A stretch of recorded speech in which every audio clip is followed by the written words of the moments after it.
mga challenges na kinaharap nyo as young leaders and explain, expound, and elaborate. Look down below, papakita namin. So, lack of self-awareness. Sa pagiging isang youth leader or pagiging leader in general, naniniwala ako sa principle na half the work is planning. Pero part of planning guys ay self-evaluation. Parte ng pagpaplano para sa buhay natin, sa career natin, sa pagiging isang leader, sa programs, projects, and activities natin sa kanya-kanyang organization, evaluate din natin yung mga sarili natin. So para sa akin, yun, ang naging solusyon ko dyan. Tapos pray lang. Dasal-dasal na lang, nagumana.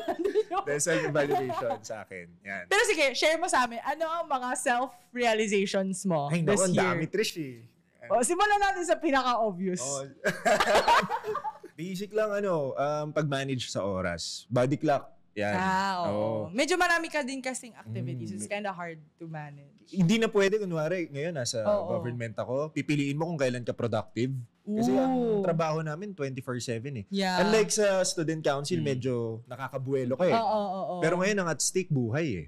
So lahat, sunog, bagyo, disaster. So kailangan ma-maintain mo yung maayos na body clock, yung schedule mo araw-araw.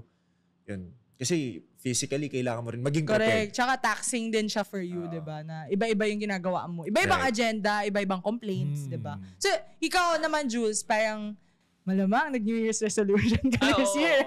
Sige, ano yung self-awareness or parang... Marunong na ako mag-bike. I love that. Last year lang. Relevant to the topic. Self-awareness. Hindi marunong mag-bike dati, marunong na ngayon. So natawa ako. Very personal yung nangyari. Lack of self-awareness as a youth leader. Balik tayo. Sige. Minsan, may tendency na kapag nabibigyan ka ng tiwala or ng posisyon or ng mandato, di ba? Parang paniniwalaan mo rin sa sarili mo. Ba't ako napunta dito? Siguro kaya ko kasi talaga. Siguro kasi magaling ako. Pero may times na, oftentimes, merong mas magaling. So how do you do that? Merong mas magaling. As you mature, you will realize na hindi umiikot sa'yo ang mundo. Right. My God. So, minsan, isasampalin sa'yo ng katotohanan on a hard way, or minsan, merong mga instruments na magpaparealize sa'yo. So, important yun na meron kang pinagkakatiwalaan sa mga grupo mo. Kunwari sa Youth Force, si Ea Antonio, di ba? Yung isang orgmate ko na pumalit sa akin as convener sa Youth Force na siya lang yung isa sa mga tao na kaya akong sampalin, not literally, na ito ka ngayon. And I think that's very important kasi minsan, may ibang tao na walang kapasidad or ayaw nila gawin yun sa'yo just because they look up to you. But sometimes you also need to have a person or those people na kayang iharap sa'yo kung ano ka na ngayon. Nahirapan ako kasi parang friendship reality check din to sa atin. Dapat ba ganun din ginawa sa'yo? Good exercise sa'yo na parang kailangan alisin mo yung pride na yun. Kasi parang don't rest on your laurels na, na parang okay na to, na-achieve ko na to, parang enough na. Parang kailangan kang matuto lagi at mag-unlearn ng mga bagay para mas mag-progress ka, I guess, sa karera mo. And I think yung isa din na reality check din for a lot of the youth leaders din is it's not always a competition of who is the best leader is. Kasi parang nangyari, yun yung in-ingrain sa atin even in schools na parang, pag nanalo si ganito, mas magaling yung, di ba? Na parang, even in parties, di ba? Na kapag nanalo ka, ikaw ang pinaka, di ba? And you realize in the real world na there are many youth leaders who are exceptional like you. And it's all about finding where are your strengths, diba? Na parang ano yung ambag ni Jules, ano yung ambag ni Gab, ano yung different mindset na you can bring to the table. And parang it takes a lot of internal realization na, hindi pala ako lang ang nakaisip nito. Diba? And you always build on what the good other people do, diba? And you don't really, tama ka, you don't rest on your laurels na, ito na yun na ako, president na ako wala na akong iaangat pa. It's not always about iaangat pa. Pwedeng mas ilalawak pa. Or ilalalim Yung pa. mga president, naging congressman ba? Diba? Oo. Diba? Yun. Iba pala yun. Iba yun. Yun, sa cycle naman ng leadership palagi. Parang we are bound to pass the torch. Yeah. Correct. Yun ang isa sa mga duties natin, di ba? Na maipasa yan. So, mas magaling pa sa'yo. Yeah. Mismo. So Parang parang, kayo, mas magaling kayong host. idol pa rin. OG. Parang mga mentors mo lang yan na naniwala sa'yo. Yeah. So maniwala ka rin sa mga susunod sa'yo. When you say passing the torch to younger, di ba meron din part ng leadership lives ninyo na you led someone who's like older. Anong take nyo doon or paano nyo siya sinurvive? Siyempre maraming doubts yung sinabi nyo nga kanina. But what did you exactly do? Ako sa setting ko, sobrang applicable nito. Lalo sa LGU nga, hindi naman may edad, pero puro veterans. Yes. Siguro, iset mo yung boundary talaga. Lalo sa amin, lagi ko tong sinasabi pag may assembly, meron kaming 300 plus employees barangay employees. Sinasabi ko, nire-respeto nyo ako hindi bilang gab, nire-respeto nyo yung opisina ng barangay captain. Yeah. So, doon ka manggaling palagi. So, ayun, yun lang sa akin. Ikaw. Yun lang din siya. Mandato lang talaga yung respeto dun sa mandato. But then, have you ever encountered someone in your, I don't know, like the time that you were a leader na mas marami naman ako experience kaysa sa'yo which comes with age. So how did you deal with that? Siyempre parang, quote-unquote, limited yung experiences ninyo. Minsan kasi parang kailangan mong mag-step back minsan. Parang isipin mo, ba't niya kaya nasabi to? Love that. So, parang iisipin mo na, sige na nga, baka product of their time, kaya ganyan siya mag-isip. Minsan kasi parang pipiliin mo na lang na kahit na parang pala inaaway ka. Minsan may ganun na parang di mo deserve yan kasi ako nga ganyan-ganyan parang or masyado akong mabilis dyan, ako nga ganito yung pinagdaanan ko ganyan. Yun nga, parang isipin mo na lang na deserve pa ba to ng energy mo na parang true. it's more on sabi ni Gab kanina na nabigyan tayo ng mandato, so trabaho tayo, ganun. Love that. Yung mentality na trabaho lang to. Huwag niyo masyadong personalin. Yeah. Ikaw, Gab. Luma na yung kasabihan na na pagbata walang magagawa Iba na ngayon di ba? Hindi na uso yan sa generation ngayon.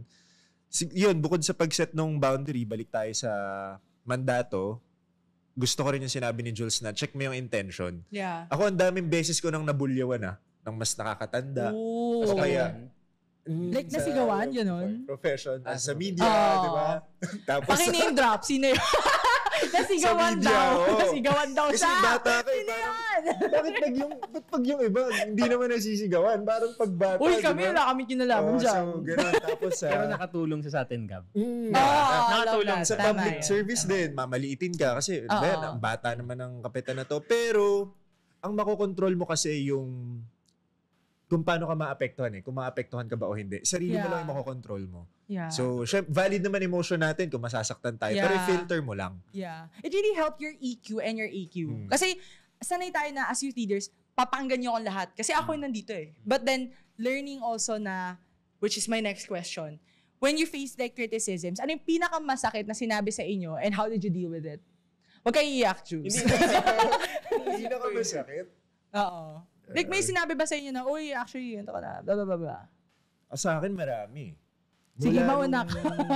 Pagiging student council president hanggang SK chairperson to be the barangay captain, lalo kung yung hinahawakan mo, executive position, siguro nandun ka talaga sa na parang you have to anticipate na everyone will condemn you. Gumawa ka ng tama o mali, palaging may masasabi. Correct. So, pinakamasakit na parang lahat masakit. Oo, lahat Walang ginagawa. Incompetent, hindi sapat, inefficient, ineffective yan. Lahat ng klase ng criticism na tanggap naman natin. Pero ako, palagi kailangan i-take mo siya constructively.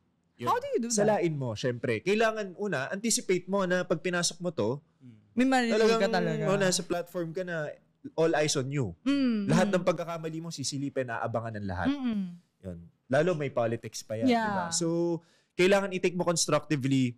Tingnan mo kung sino yung nagbibigay ng criticism.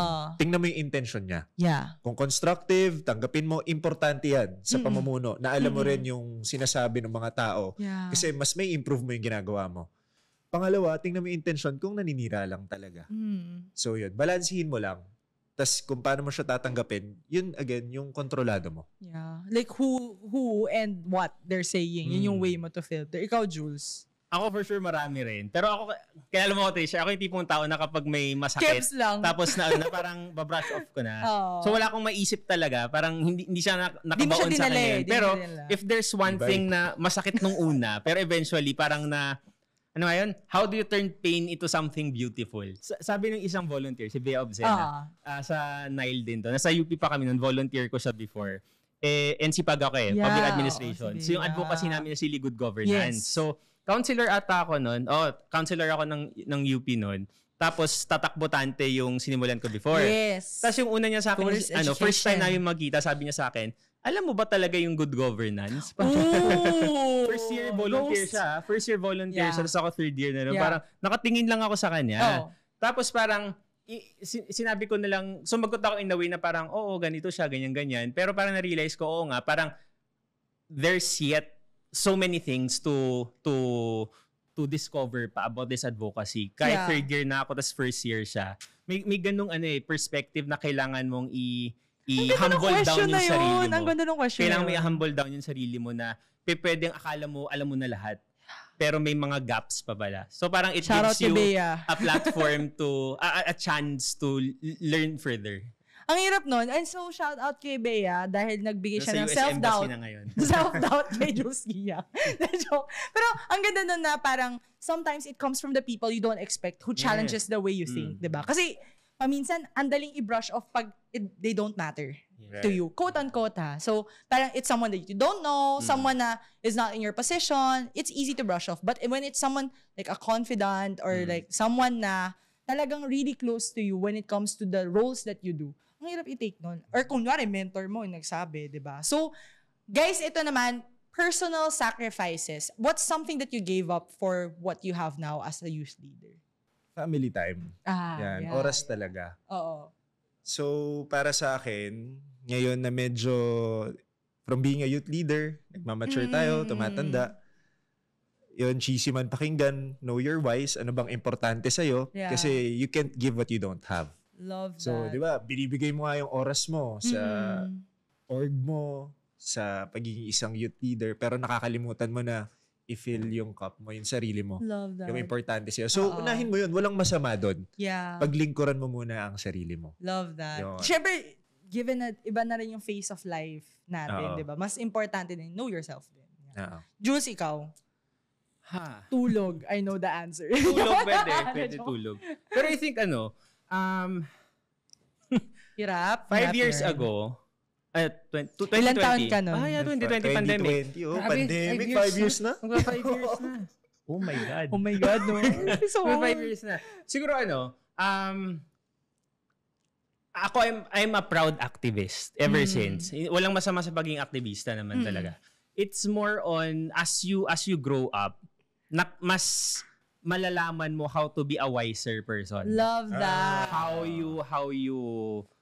you craft your messages, how you behave. Correct. Unfortunately, 5 years ago, I'm not regretting anything. And I think this is a sweet spot for me kasi sa PTV rin to. Yes. Diba? Umalis ako sa PTV because of things that I said during the pandemic, because of frustration and everything. Ano yan? Pakiroll na lang. Pero yun nga parang sacrifice siya in a way na yung 8 years na career ko sa PTV, because of my activism, natigil siya. Yeah. Imagine, nag-start ako sa PTV because of my activism. Yeah, and tapos natitigil din siya because of activism. So it was a very unfortunate journey. But I'm here again, di ba? Yes. Guesting in your show. And there's a possibility in our show, and there's a possibility to come back again. Yes. Because so you heard that? Because you mature na parang mas mababalanse mo yung prinsipyo mo sa practicality. Love ganda. Totoo yun. Ayun. So yun yung sacrifice before. But eventually, yun nga, parang grabe yun. As in, ganda lugmok talaga ako nun. Kasi pandemya, mawawalan kang trabaho. Yeah. Diba? Tapos nun, may isip mo na full circle Diba? Ang dami mong learnings na pinaalam sa'yo. It brought you back here again. Diba? And yung maganda doon, yung lesson to all of us din na sobrang young, optimistic, idealistic. sometimes you really have to know your audience eh. Kasi, Tama. no matter what you say, tama yun. Like, you can always run on emotions. Like, pag galit ka sa issue na to, sabihin mo lahat. Pero, in the process, merong pwede maka-misunderstand sa'yo. And at the same time, that's a lost chance to make a connection, to change their mind. Right. Diba? Kasi, pag you're full on hate, you're full on, tama ako eh. Ganito. Diba, as youth leaders, ganun tayo. Hindi, tama yung panindigan ko. Ito yung values ko. Dapat sundin ito. Ito yung tama. You lose that chance to change someone else's mind when you don't pivot your approach. Right. Diba? So, para as youth leaders, yun din dapat nating matutunan. Hindi tayo nasa pinnacle ng mundo. Yun!